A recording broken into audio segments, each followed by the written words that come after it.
will bring forth the things, amen, to cause you and I to back away from what God has promised and what He has definitely already secured in eternity for you and I to walk in. Yes. When we look in the book of Romans, Romans chapter 8.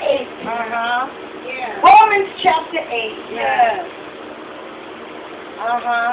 Listen to what the apostle says here. Romans chapter 8. Yes. He says, I love this. Verse 31.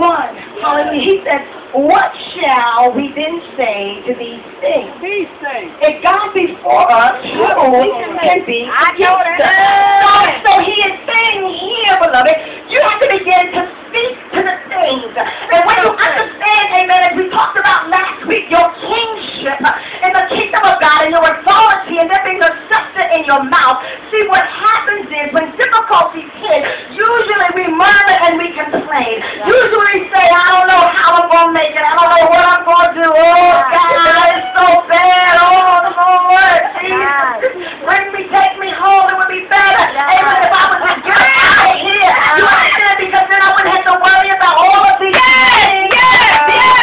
That have taken over my life. I wouldn't have to worry about all of these things that are going wrong in my life. All of these things that have taken my attention. All of these things. And so here he says, what shall we say to the things? And so he is saying here, beloved, you have the power and the authority to speak to the thing. Why? Because first of all, God said, if I be for you, who can be against you? And I understand that it looks like you're being defeated. It looks like you're going down. It looks like you're standing on quicksand. But God said, all you got to do is speak to the thing. All you got to get the problem. If you try to form, I remember the decree and declare that no weapon that is formed against me shall prosper. I will stand on the word of God. I will trust God. So you got to get to the place and say, well, guess what? If I lose it, it is well with my soul. If I can attain it, it is well with my soul. Getting to a place of whatever the outcome is, I'm going to stand on the promise of God. Because I can't help but to think about Job. There were a lot of things that hit his life. There were a lot of calamities that hit Job's life. But he said, guess what? Naked, I came into this world. And naked, I shall return. He said, the Lord give it, and the Lord take it away. Bless it. He's the name of the Lord. But you still, God, it looks like the thing is on the upper hand. And you still give God the glory. But it looks like the thing has come to take you out. Bible says he still worshiped God. Hallelujah.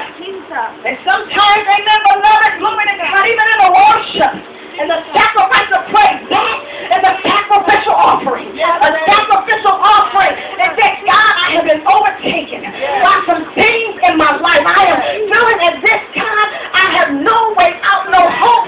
And so, but Father, because I know who you are, I know your track record, I know what you've done in the past, I know that there is nothing impossible for you. I'm understanding, God, that right now I'm in a heated situation. I'm like Shadrach, Meshach, and Abednego. But even in the midst of it, I know that you're walking with me in the storm. And so because of that, Father, I pray for your strength and I pray for endurance. God, give me the grace to go through.